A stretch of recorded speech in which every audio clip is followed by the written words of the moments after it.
relacionamento abusivo emocionalmente, ou se você está tendo um relacionamento de abuso emocional neste exato momento. Eu sou a Cacau Moraes, psicóloga clínica, e vou estar falando para você hoje a respeito de abuso emocional. Então, preste bastante atenção para você aprender a identificar se você está passando por abuso emocional. Bom, é mais comum do que se pensa o abuso emocional, porque é um abuso muito camuflado, é um abuso que não deixa marcas externas, ou seja, não é visível muitas vezes. Então, as pessoas que são abusadas emocionalmente, muitas vezes elas não se dão conta de que elas estão sendo abusadas. Abuso emocional é um padrão de comportamento ofensivo, é um padrão de comportamento de agressões verbais, de humilhações, de depreciação da outra pessoa, crítica constante, manipulação, intimidação, ameaças. Normalmente, os abusos eles começam na infância e os principais abusadores das crianças normalmente são os pais ou os cuidadores ou até mesmo os professores nas escolas. Bom, muitas vezes essas pessoas que abusam, elas não têm a noção de que elas estão abusando. Às vezes os pais abusam dos filhos por falta de conhecimento ou até mesmo porque eles também foram abusados na sua infância, né, ou em algum momento da sua vida. E aí depois eles acabam se tornando abusadores também. Mesmo porque o abuso emocional, ele tem o objetivo de controlar a pessoa. Então, por isso que muitas vezes os pais são os próprios abusadores, porque eles tentam controlar os filhos, controlar a vida dos filhos, e eles acabam se tornando abusadores. O perfil de um abusador emocional é o perfil de uma pessoa insegura, uma pessoa que não conseguiu lidar com as situações do seu passado, com os seus abusos no passado. Então ela acaba reproduzindo aquele abuso que ela sofreu, ela acaba reproduzindo de novo na vida de outras pessoas. Então, a pessoa que foi abusada na infância, pode ser que ela se torne um abusador na vida adulta, ou que ela se torne constantemente sendo abusada por outros, porque é como se ela não conseguisse sair dessa situação. Por isso é tão importante o tratamento para essas pessoas que foram vítimas de abuso, para que elas não se tornem abusadas novamente ou para que elas não se tornem abusadores futuramente. O perfil de uma pessoa vítima de abuso emocional normalmente são pessoas com baixa autoestima, pessoas que têm medo de serem rejeitadas e pessoas inseguras. Normalmente, a pessoa que é, vamos dizer assim, o agressor, né, o abusador emocional, ele busca esse perfil de vítima, né? Pessoas que são inseguras, que têm a baixa autoestima, que têm medo de serem rejeitadas, porque aí o abusador, ele também tem as mesmas características, só que ele começa a se impor sobre essas pessoas, porque ele também tem os mesmos medos, ele também, de certa forma, compactua com a mesma insegurança, ele também tem medo de ser rejeitado, e por isso ele exerce um autocontrole sobre a outra pessoa, para que ela não o deixe. Então vamos dizer assim, que acaba sendo um casamento perfeito entre aspas, né, claro, entre a vítima e o abusador, porque todos dois eles compactuam da mesma situação, né, de insegurança, de medos e tudo mais, né, de uma baixa autoestima, e aí depois um se torna a vítima e o outro se torna o abusador, né? Então isso aí acaba sendo um problema muito sério, porque nenhum dos dois consegue sair dessa situação facilmente. Então esse relacionamento acaba sendo um ciclo vicioso. Ainda que exista um sofrimento dentro desse relacionamento, as pessoas elas vão continuar mantendo esse laço, justamente como eu disse, pelo medo de rejeição, de ser rejeitado. O abusador, ele vai colocar na cabeça da pessoa que se ela o abandonar, ela vai ficar sozinha. Então, com medo ela, com medo de ficar sozinha, não vai abandonar o abusador. Então o abusador, ele vai continuar na prática do abuso para que ele não seja também deixado, para que ele não seja rejeitado. Então por isso que eu disse, acaba sendo um ciclo vicioso onde um alimenta o outro. Eu vou passar para vocês agora uma lista com sinais de abuso emocional, para que você possa identificar se você já foi vítima, se você está sendo vítima, para que você possa tomar as devidas providências. Bom, como é uma lista de 40 itens, 40 itens, eu vou precisar ler porque eu não tenho tudo isso na memória. Então, para não faltar nenhum, eu escrevi todos esses itens para que você possa entender melhor e identificar se é o seu caso. Então, me desculpe, mas eu vou ter que ler. Bom, o primeiro deles é a humilhação. Então, as pessoas geralmente que são abusadores, eles vão humilhar, vão fazer chacota, zombaria da pessoa, principalmente em público, né? Vão fazer diante de outras pessoas, para que aquela pessoa se sinta realmente humilhada. Segundo, ignoram opiniões. Normalmente, os abusadores, eles ignoram opiniões, ideias ou necessidades. Isso é muito comum. Geralmente, eles não dão a menor importância, não dão o menor valor para o comentário que a vítima faz. Terceiro, usam de sarcasmo até que a pessoa se sinta mal consigo mesma. Então, essa é outra tática deles, infalível, né? Eles fazem a pessoa se sentir tão mal com ela mesma, se sentir inferior, de modo que ela não tente fazer aquilo de novo, ou de modo que aquele comportamento ele acabe por ali mesmo. Quarto, acusam você de ser sensível demais. Quinto, fazem você sentir que você está errado.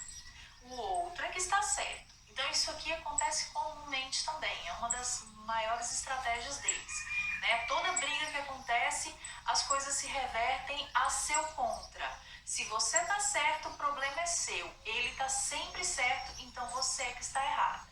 Então não adianta brigar, não adianta argumentar, porque ele sempre vira a situação a favor dele.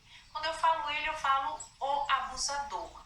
Na verdade, também existem mulheres abusadoras, né, emocionais, mas acontece que como a maioria são homens, então eu vou colocar como se fosse um abuso masculino. Mas se você está identificando essa situação e você é homem e quem está abusando de você é uma mulher, então entenda como sendo a abusadora. 6. Tentam te controlar a qualquer custo. Controlam o seu telefone, controlam a sua internet, controlam as suas redes sociais, controlam tudo. E inclusive controlam também sua conta bancária. Por exemplo, não deixam você gastar nada, né? Ou querem as mínimas satisfações de onde você gastou dinheiro, com o que você gastou, ou te colocam um limite para que você gaste somente aquilo. 7. Te corrigem ou te castigam por seu comportamento. 8. Você sente que precisa pedir permissão para fazer qualquer coisa que você queira. 9.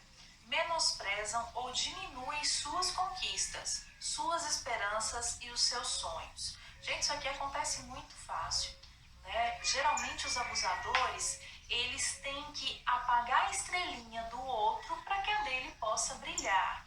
Então, é muito comum que abusadores eles tentem desprezar, minimizar, desmerecer aquela conquista que a outra pessoa teve, para que ele não se sinta mal. Então todo o problema não é a pessoa, é ele em si, não é a vítima. É ele que não quer dar o braço a torcer de que a outra fez algo bom, de que a outra fez algo produtivo, porque ele se sente mal por não poder apresentar o mesmo resultado naquele momento.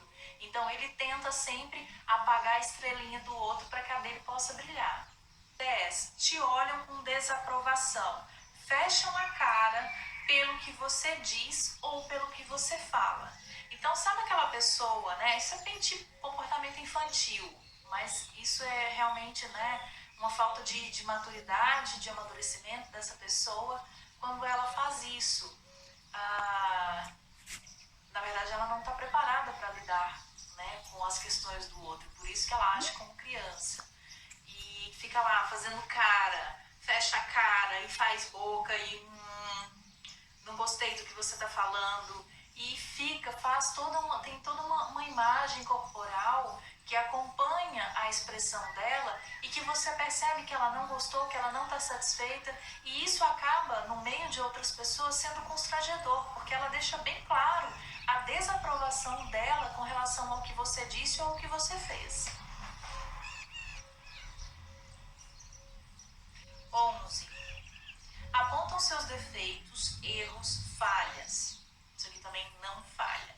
São pessoas que estão o tempo todo te criticando, apontando, mas você errou nisso, mas você fez aquilo, olha isso. Então, está sempre apontando alguma coisa de errado que você tenha feito. 12.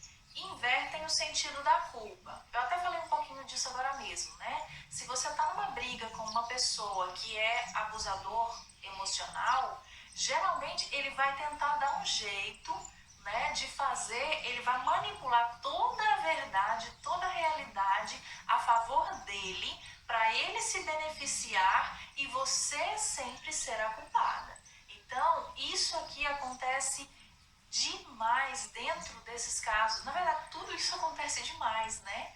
Tem algumas coisas que dependem do caso, mas são essas primeiras que eu tô falando, são justamente situações que acontecem com muita frequência dentro do abuso emocional.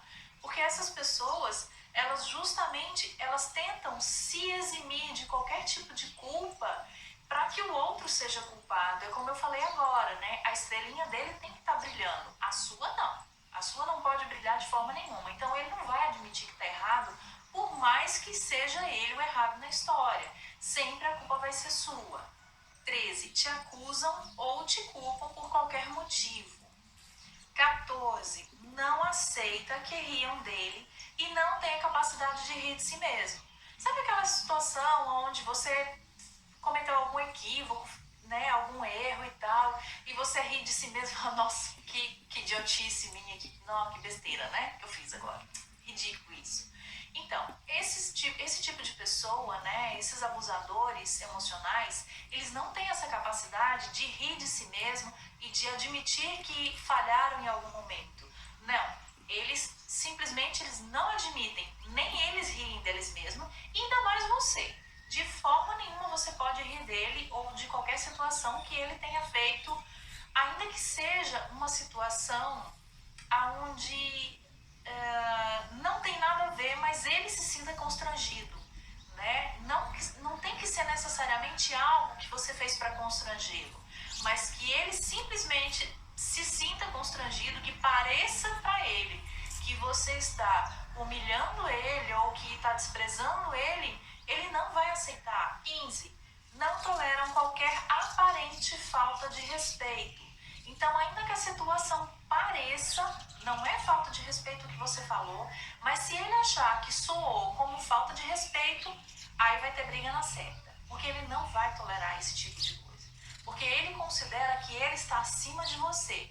Então, se você tenta se colocar no mesmo patamar, vai ter briga com certeza. Porque ele vai achar que você está querendo se colocar por cima dele. Esse é o detalhe. 16. Dão escusas por seus comportamentos, culpando os outros e têm dificuldade de pedir desculpas. Isso também é clássico, né? Geralmente são pessoas que fazem, acontecem, a culpa é sempre sua ou a culpa é de outro, né? A culpa foi do meu chefe que me deixou estressado e aí eu acabei chegando em casa brigando. A culpa foi de qualquer um, mas nunca a culpa é dele. Ele nunca faz nada errado, sempre a culpa é do outro, principalmente sua, tá? A culpa é sua, não interessa por quê, mas a culpa é sua, sempre sua. E aí, como eu falei, tem dificuldade de pedir desculpa. É aquele tipo que não dá o braço a torcer, né? Fez errado, pisou no seu calo, te humilhou, fez coisa errada, coisa ruim. A culpa é sua e é você que tem que pedir desculpa pra ele, porque ele não fez nada demais. É sempre assim, né? Desculpa com ele é pode até ser que ele peça alguma vez, quando interesse ele também. Tem esse detalhe, né? Que quando a pessoa se sente coagida, no sentido de tá vendo que você vai largar ele, tá vendo que você vai embora, aí ele te jura 1000 desculpas, aliás, te pede 1000 desculpas e te jura que nunca mais vai fazer aquilo, né? Só que daí uns dias ele volta a fazer tudo aquilo de novo. Então a cena é basicamente essa. 17. Não te respeitam. Você sente como se estivessem passando por cima de você. Esse é um detalhe também, né? A sensação da vítima muitas vezes é de que estão passando por cima dela, de que ela está sendo desrespeitada, que o limite dela já não existe mais, que o outro chega e arrasa, e passa por cima e não quer nem saber. Essa é a sensação que a vítima tem. 18. Te culpam por suas dificuldades, problemas e infelicidade. Ou seja, quando acontece algum problema, a culpa é sua. Se ele tem alguma dificuldade na vida, a culpa também é sua. E se ele também está infeliz, a culpa também é sua. Então não há nada que você possa fazer. Eu tô rindo, gente, porque isso é ridículo, né? Mas na verdade não é nem caso de rir. Mas é porque, gente, é ridículo demais você pensar numa situação dessa, né? Que você tem sempre a culpa de tudo e que o outro nunca é culpado de nada. Mas, na verdade, é assim mesmo que acontece, né? Como eu disse, não é caso de rir, é caso de chorar até para quem é vítima. Porque é horrível você passar por essa sensação de que você não pode abrir a boca, de que você não pode falar nada, de que você não pode fazer nada. E que, independente se você... Só o fato de você existir, aí sim a culpa é sua, entendeu? Né? Qualquer coisa que você faça, nada vai ser bem visto e sempre a culpa vai ser sua, ainda que você não tenha culpa. Esse é o grande problema. 19. Colocam apelidos que te machucam, que te constrangem, né? É muito comum ver homens abusadores chamando as esposas ou as namoradas de gorda, de feia, falando que ela não serve pra nada e que nenhum homem vai querer ela. Nenhum, né? Só ele que quer, porque ele é o salvador da pátria. Mas enfim, é por aí. 20. Ficam extremamente irritados caso se sintam constrangidos ou sintam que você está querendo competir com ele ou tirar o poder. Um abusador jamais vai aceitar, principalmente, né, no caso de um homem e de uma mulher, que você se coloque no mesmo patamar que ele. Ele jamais vai admitir isso porque ele tem que se sentir superior. Ele não vai aceitar. E se alguma vez você quis, por exemplo, né, dar um conselho para que aquela pessoa fizesse algo de um jeito que fosse beneficiá-lo, ele automaticamente vai virar-se contra você e vai dizer para você que você está tentando tomar o lugar dele. Porque é bem assim que a coisa acontece. 21. Fazem chantagem emocional. Muitas vezes os abusadores, eles usam essa chantagem emocional para manipular as pessoas, né, as suas vítimas.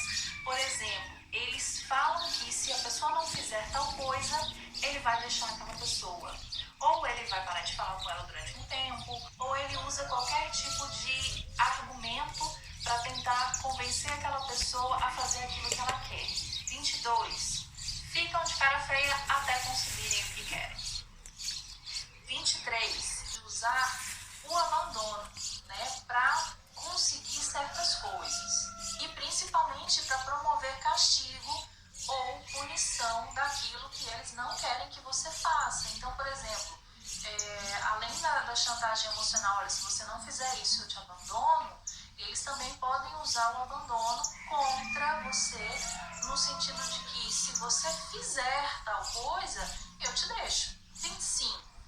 São frios, não se preocupam com os seus sentimentos, né? Então, ele geralmente não vai se preocupar com o seu sentimento. Se você estiver chorando, você é sensível demais. Nossa, mas você chora por tudo.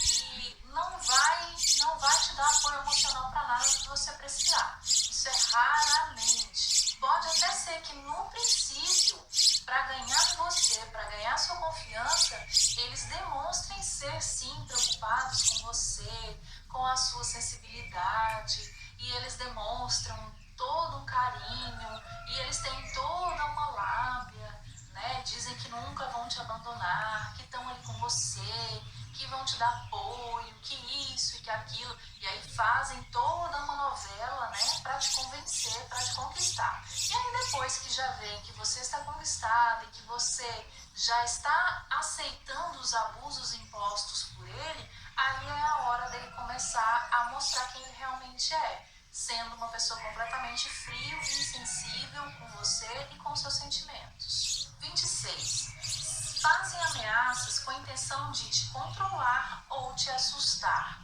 Também acontece demais. 27. Normalmente, depois da conquista, ele passa a ser grosso, grita e pode até chegar ao abuso físico e sexual também.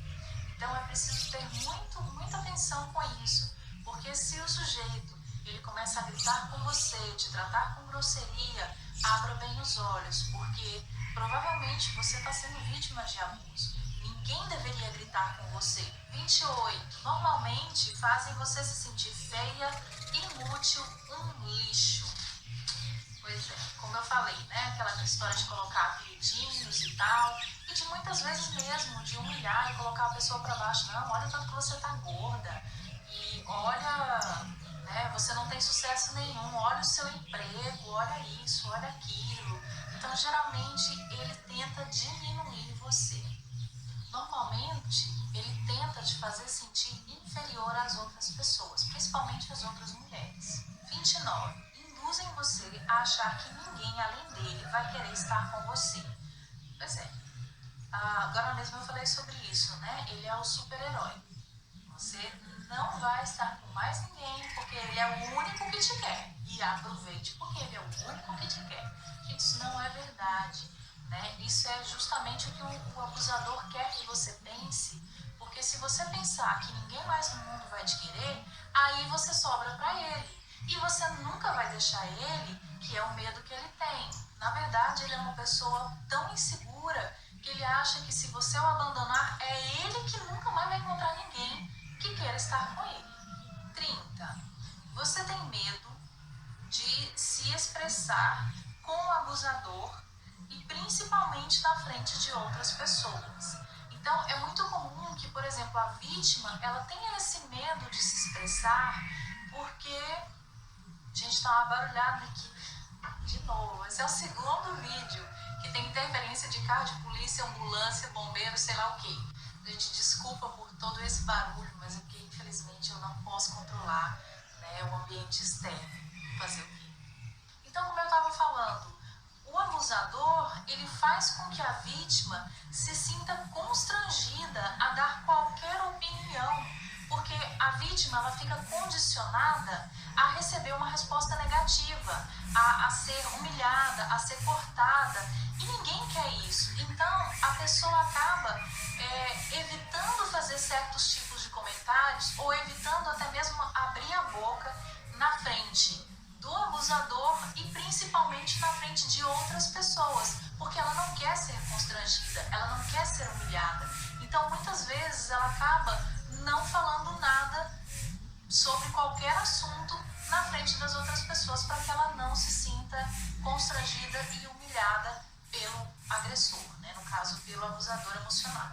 31. Comparam você com pessoas mais bonitas, inteligentes, bem-sucedidas e fazem você ter vergonha de si. Não preciso falar mais nada, né? 32. Tem sentimento de posse sobre você e quer controlar com quem você conversa, quando e o que você conversa. 33. Vigia suas redes sociais. A pessoa fica tentando te controlar demais, entra na sua rede social, descobre sua senha e fica ali querendo te controlar, querendo ver suas mensagens, clona o seu telefone, clona o seu, sei lá, qualquer tipo de coisa que você tenha, para ficar te fiscalizando. Esse é um perfil de um abusador. Nesse caso, a pessoa pode até apagar algumas mensagens que você escreveu, ou pode pedir para que você delete certas pessoas da sua lista de contatos. Então, fique bem atenta a essas situações que acontecem. 4. Faz você se sentir confusa. Por exemplo, se você fala ou faz alguma coisa, ele reclama. Se você não faz ou não fala, ele também reclama. Então você acaba sem saber o que fazer, né? Se você faz ou se você fala, ele reclama. Se você não faz ou se você não fala, ele reclama do mesmo jeito. E aí a pessoa fica sempre sem saber, e agora? Porque eu queria falar isso, eu precisava falar isso, mas se eu falar ele vai reclamar. Mas lá na frente, quando ele descobrir isso ou quando ele ver isso, ele também vai reclamar. O que eu faço? Então preste atenção, porque isso é um sinal de que você possa estar sofrendo abuso também. 35. Ele parece ter dupla personalidade. Às vezes te trata bem, às vezes é carinhoso e às vezes é agressivo com você. Você nunca sabe o que esperar dele. Então, mais uma vez, você fica confusa sem saber, né, como é que ele vai estar naquele dia, como é que ele vai se portar diante de alguma notícia, de alguma coisa que você faça. Porque ele é sempre uma caixinha de surpresa. Um dia ele está bem, no outro ele não está. Então, vai ficando aquela coisa que você nunca sabe quem é de fato essa pessoa que está com você, ou como é que ele vai reagir. 36. Podem manipular sexualmente para que você satisfaça seus desejos sexuais usando argumentos de que outras fazem. Ou seja, muito provavelmente ele vai estar usando argumentos, né, de que, olha, eu quero que você faça tal coisa assim sexual comigo, né, ou eu quero fazer com você. E aí, se por algum motivo você fala, não, eu não gosto disso, eu não quero isso, isso não é pra mim, ele vai falar, olha, outras pessoas fazem, por que você não quer fazer? Porque todo mundo faz. Então ele vai tentar te convencer por esse argumento de que outras pessoas ou de que todo mundo faz e que você também deveria fazer, você também tem que fazer. E aí também ele pode apelar para a chantagem emocional, né? Não, porque se você não faz isso comigo, eu vou procurar quem faz. E aí você acaba cedendo. 37. Manipulam outras pessoas colocando-as contra você. Então pode ser que ele venha manipular em algum momento seu pai, sua mãe, as suas irmãs, seus irmãos, as pessoas que estão à sua volta contra você, para que você se sinta sem apoio, para que você se sinta desamparada e mais uma vez fortaleça a ideia de que só ele é o seu salvador.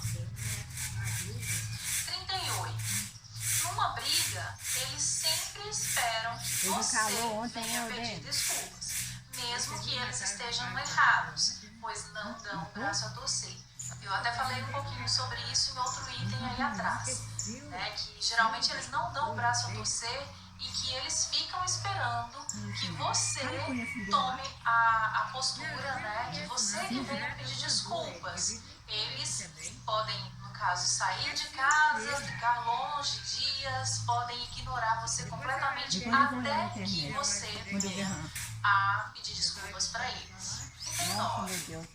Se você diz algo interessante ou descobre algo legal, ele vai contar para as outras pessoas como se o mérito fosse dele, ou seja, como se fosse ele que tivesse descoberto aquilo, ou como se fosse ele que tivesse tido aquela ideia, ele que pensou aquilo. Então ele vai se apropriar das suas melhores ideias, dos seus melhores argumentos, como se ele tivesse tido aquela brilhante ideia. 40. No término do relacionamento, geralmente, difamará. Você não está inteiro e você acaba encontrando um relacionamento ruim e fica, e esse relacionamento acaba se tornando um relacionamento tóxico, aí sim isso começa a virar um problema muito sério, né? O relacionamento tóxico, ele sempre tem uma característica importante, tem algumas características importantes, mas talvez uma que seja mais clara é que no momento existe um desequilíbrio muito grande entre essas duas pessoas. As pessoas ficam, sempre tem uma pessoa que parece que é dominante, parece que fica em vantagem emocional no relacionamento tóxico, e a outra pessoa fica oprimida, fica sendo manipulada o tempo inteiro dentro desse relacionamento, né? E aí as necessidades dessa pessoa que está sendo manipulada, está sendo oprimida, normalmente ela é ridicularizada, ela é abafada, essas necessidades são vistas como coisas menores, e a pessoa vai se sentindo cada vez mais manipulada, né? Cada vez menor. Cada vez mais ela perde a identidade, a própria identidade, até que chega num ponto em que ela começa a duvidar das suas próprias condições. Né? Tá bom. O que acontece, né, quando você vai passando por essa manipulação e as suas necessidades vão sendo cada vez mais ridicularizadas, vão sendo abafadas, vão sendo controladas por essa outra pessoa, né? A sensação que existe é que essa pessoa, aos poucos, ela vai deixando de existir. Ela vai perdendo completamente a identidade. Então, ela vai, além de não ter essa falta de desenvolvimento pessoal, além de ela não se desenvolver, é como se ela fosse cada vez mais se desconhecendo, como ela fosse cada vez mais se diluindo nessa relação e se diluindo no outro.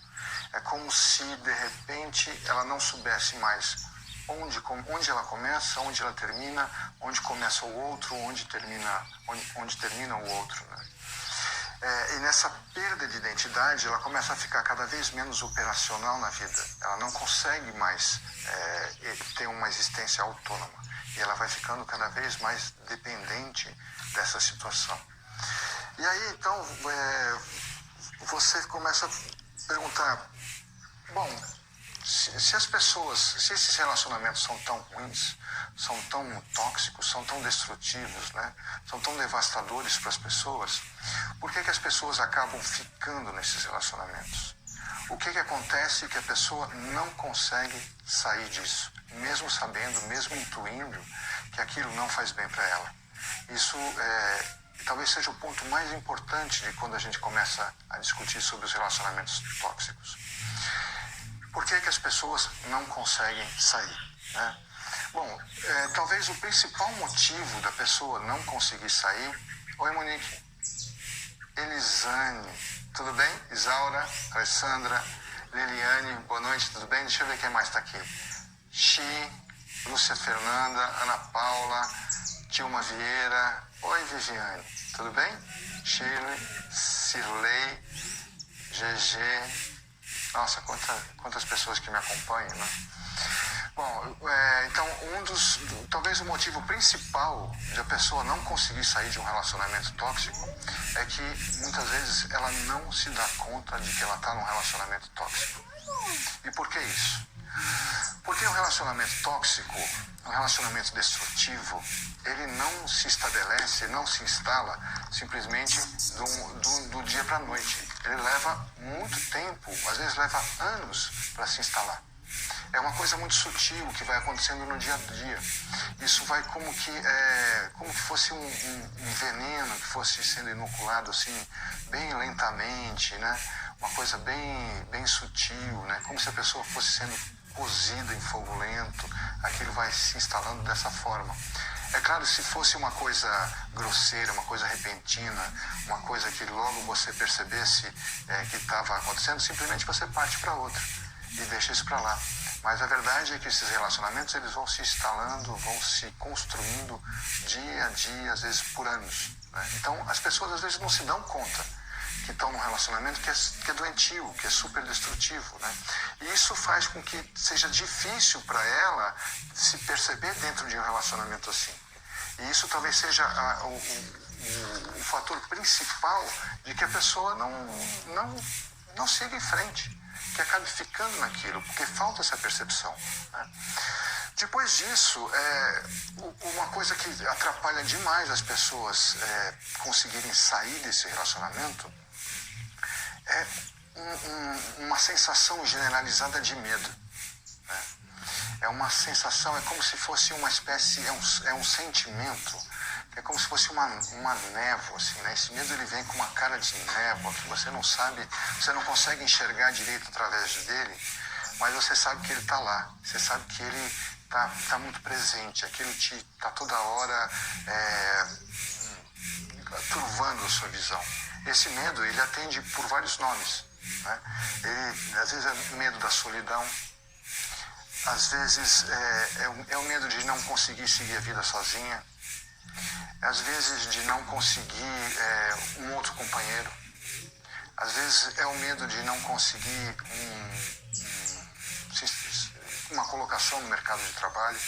Esse medo generalizado que envolve as pessoas que estão num relacionamento doentio, assim, ele tem vários nomes, né? Mas a sensação é uma só, essa sensação de insegurança que fica dentro das pessoas.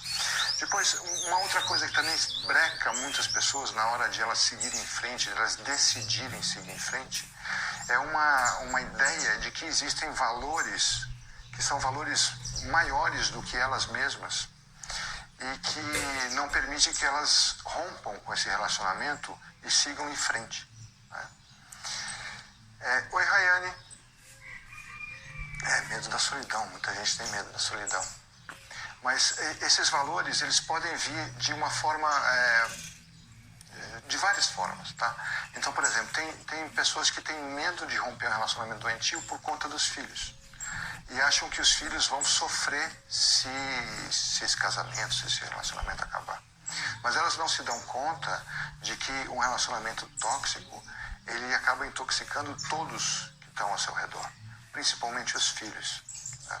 Ele intoxica os amigos, intoxica os parentes, e os filhos sentem demais quando o relacionamento doentio eles percebem que uma pessoa que está sofrendo isso está sendo consumida, né? Está sendo desvitalizada, não está conseguindo se realizar, e os filhos normalmente sofrem muito, se identificam com isso e sofrem também. Então,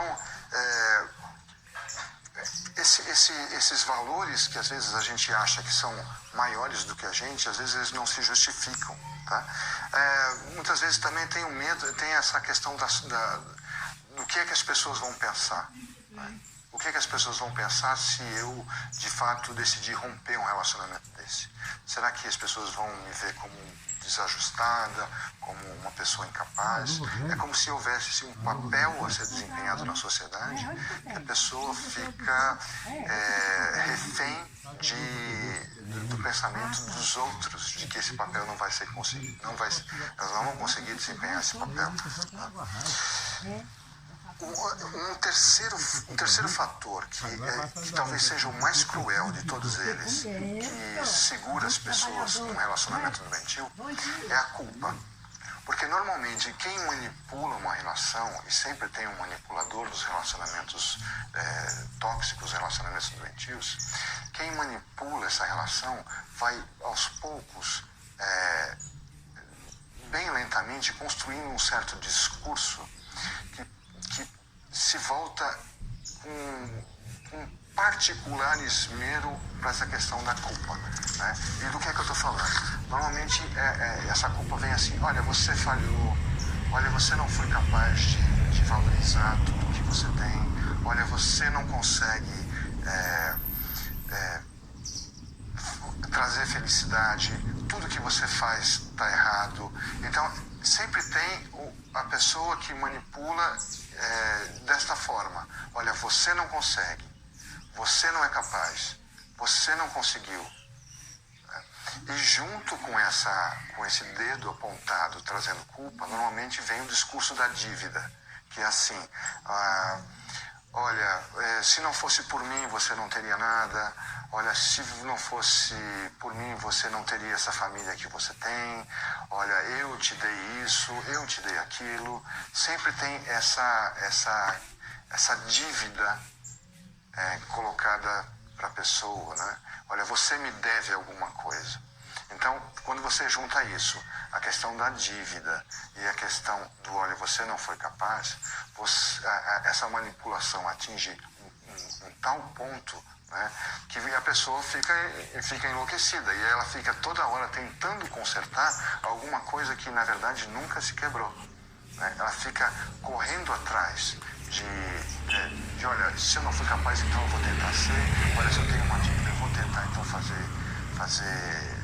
honrar essa dívida, e fica o tempo inteiro com essa culpa de não estar à altura do que lhe foi proporcionado. E isso é uma manipulação muito sutil, que acontece com muita frequência nesses relacionamentos que são doentios, né? Agora, quando você... Tudo bem, você consegue identificar isso, você identificou, você viu, percebeu, entendeu o que é relacionamento tóxico. Agora, como é que faz para sair disso? Isso talvez seja o mais importante, porque nessas situações a sensação de impotência é muito grande. Então, como fazer para sair de um relacionamento tóxico? Bom, a primeira coisa é realizar que você está num relacionamento tóxico. Oi, Xi. A Xi está me perguntando que ela gostaria de saber por que atinge geralmente as mulheres. Não é sempre, hein? Não é sempre. Tem muitos homens que entram em relacionamentos doentios. O que eu acho assim, é que quando é com as mulheres, isso fica mais visível. Isso fica talvez mais escancarado. Isso talvez venha com uma exposição maior. Agora, quando quem está no relacionamento, a vítima, entre aspas, né, do relacionamento doentio é um homem, isso é mais sutil. Né? As mulheres manipuladoras fazem isso de um jeito um pouco mais leve, um pouco mais imperceptível, mas acontece muito. Existem muitas mulheres manipuladoras, assim como existem muitos homens manipuladores. Tá? Então, a primeira coisa para sair do relacionamento, voltando aqui, eu acabo querendo responder as perguntas, mas acabo me perdendo no raciocínio. Mas a primeira coisa, assim, realizar, olha, estou num relacionamento doentio, eu percebi isso, e a hora que você percebe isso, e não é fácil perceber, porque para você normalmente existem 3 armadilhas aí que são muito fortes e que as pessoas acabam caindo. A primeira armadilha, assim, é das lembranças do passado, né? Então, a pessoa fica presa, fica presa, assim, pensando muito fortemente no que aconteceu no passado, as coisas boas que aconteceram, as lembranças interessantes, todos os momentos vividos que devem ter felizes, né? Porque tem essa história sempre de um começo que é bom e depois esse relacionamento vai se tornando doentio. Então, essa questão dos momentos felizes é muito forte, porque quem está no relacionamento fica lembrando disso como um patrimônio seu, que é difícil abandonar. E, ao mesmo tempo, fica imaginando que se aconteceu no passado, é bem possível que aconteça de novo no futuro. Só que isso é uma armadilha terrível, porque o passado já não existe mais, e o futuro também não, o futuro ainda não existe. Então, a pessoa que está nesse relacionamento, ela fica perdida entre esses 2 momentos, ou pelo menos o momento do passado e a esperança do futuro, e ainda tem um terceiro fator, são os pequenos momentos felizes que acontecem no presente. Por que eles acontecem? Porque esse relacionamento, ele exige tanto, né? A pessoa que está vivendo esse relacionamento doentio, esse relacionamento tóxico, às vezes ela se esforça tanto para sair, para ter momentos felizes, para ter alguma coisa melhor, que acabam acontecendo pequenos instantes de melhoria. E nesses instantes, a sensação que dá assim, puxa, agora vai, agora engrenou, finalmente consegui, agora vai. Só que não acontece, isso é ilusão, porque logo no momento seguinte, toda a manipulação, toda a agressão, todo o dano psicológico vai voltar a acontecer. E o relacionamento vai voltar ao que sempre foi, né? Então é uma armadilha muito difícil de sair, essa do presente e do futuro, polvilhada desses momentinhos felizes do presente, né? Que a pessoa às vezes demora para entender que está num relacionamento doentio, num relacionamento tóxico, que não lhe permite se desenvolver como ser humano. Então, a hora que você consegue entender isso, olha, esse relacionamento de fato não me faz bem. esse relacionamento de fato está me prejudicando. De fato, eu preciso sair daqui. Eu preciso sair daqui. É uma questão de sobrevivência. A hora que você realiza isso, né? A hora que você consegue definir isso para você com clareza.